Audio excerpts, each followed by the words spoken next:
আসসালামু আলাইকুম। আজকে আমি একটি মাংস রান্না করার সিক্রেট মশলা তৈরি।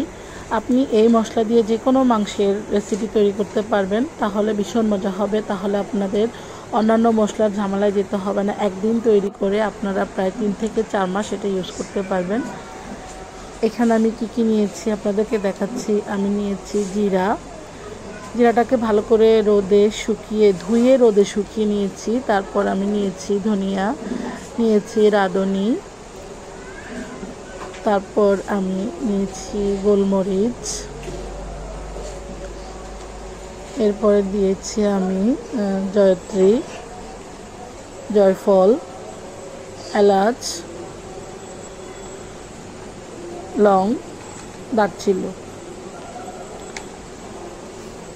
এখন আমি এগুলো চাইলে আপনারা সব কিছু মিশিয়ে ভালো করে 2 দিন রোদে শুকিয়ে ব্লেন্ড করতে পারেন। এছাড়া আমার মতো আপনারা শর্টকাট তৈরি করতে চাইলে তাহলে আপনারা চুলায় একটুগুলোকে হালকা আঁচে গরম করে নিতে পারেন। আমি চুলাটাকে একদম মিডিয়াম করে দিয়ে তারপরে আমি এই গরম মশলাগুলোকে একটু গরম করে নিচ্ছি। চাইলে আপনারা এই কাজটা রোদে শুকিয়েও করতে পারেন, কোনো সমস্যা নয়। তবে রোদে শুকিয়ে করলে ফ্লেভারটা কিন্তু আরও ভালো হয়।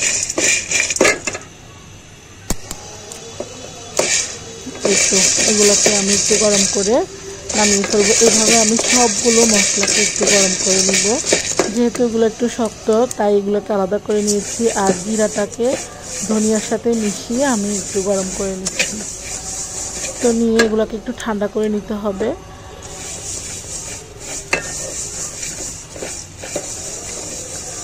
এখানে পরিমাণটা আমি বলি, আমি মাসে একবার এটা তৈরি করে থাকি। 1 মাস বা 2-3 মাস আমি রান্নার উপকরণের উপর নির্ভর করে।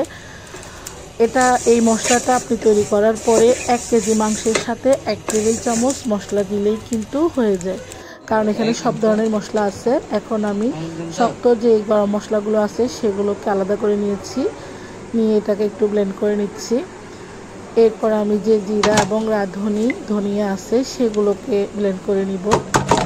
সবগুলো একসাথে দিলে ব্লেন্ড হতে একটু সমস্যা হবে। তো আমি 2 ভাগ করে নিয়েছি। এখন আমি এগুলোকে ব্লেন্ড করে নিচ্ছি। ব্লেন্ড করে সবগুলো কিন্তু আবার আমি একসাথে মিশিয়ে নিব। আমি মাংস রান্নার ক্ষেত্রে এই মশলাটাই ইউজ করি, তাই আমার অন্যান্য কোনো যখন তখন আমি মাংস রান্না করতে পারি, কোনো ঝামেলা হয় না। তো আপনারাও চাইলে এই মশলাটি তৈরি করতে পারেন। এরপর আমি দেখাচ্ছি কিভাবে জিরাকে আপনি ভিজিয়ে রেখে ব্লেন্ড করবেন। ব্লেন্ডারে জিরা তৈরি করতে অনেকের সমস্যা হয়, আমি বলে দিচ্ছি। হালকা কুসুম গরম পানিতে আপনারা জিরাকে 3 থেকে 4 ঘন্টা ভিজিয়ে রাখবেন। ভিজিয়ে রাখার পর এখন আমি আপনাকে দেখাবো কিভাবে ব্লেন্ড করে নেবেন। অবশ্য আমরা পাটায় যদি জিরা বাটাটা করি সেটা একদম মিহি হয়, যেহেতু ব্লেন্ডারে তৈরি করছি সেহেতু একটু মিহি কম হবে, এটা বুঝতেই হবে। তবুও চলবে মোটামুটি। আপনারা যারা কর্মব্যস্তময় জীবনযাপন করছেন তাদের জন্য মোটামুটি চলে। আমি মাঝে মাঝে এটা করে থাকি, আর যখন গেস্ট আসে বা স্পেশাল কোনো রান্না করি তখন আমি পাটায় বেটেই নিই। এখন আমি জিরাটাকে ব্লেন্ড করে দেখাচ্ছি। আমি 3 ঘন্টা জিরাগুলোকে কিন্তু ভিজিয়ে রেখেছি। ভিজিয়ে রাখার পর এখন আমি ব্লেন্ড করব।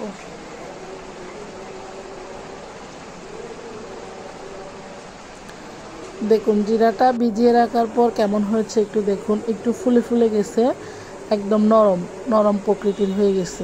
দেখতে বোঝা যাচ্ছে এটা ইজিলি ব্লেন্ড হবে, কিন্তু একদম মিহি একদম যে একটা পেস্ট হয় সেটা হবে না।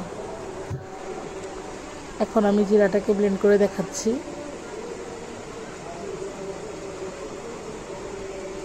এই পানিটাও কিন্তু আমি হালকা কুসুম গরম দিয়েছি।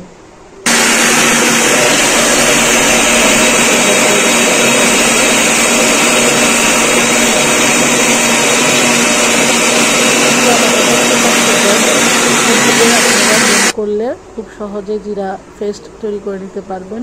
এটা আমি 3 বার এইভাবে করে আমি 3 বার ব্লেন্ড করেছি, তখন মোটামুটি একটা প্রসেসিংয়ে চলে এসেছে। তো আপনারা এইভাবে চাইলে তৈরি করতে পারেন। ভিডিওটি কেমন লাগলো অবশ্যই জানাবেন। সবাই ভালো থাকবেন, সুস্থ থাকবেন। আজকের মতো বিদায় নিচ্ছি। আল্লাহ হাফেজ। আসসালামু আলাইকুম ওয়া রাহমাতুল্লাহ।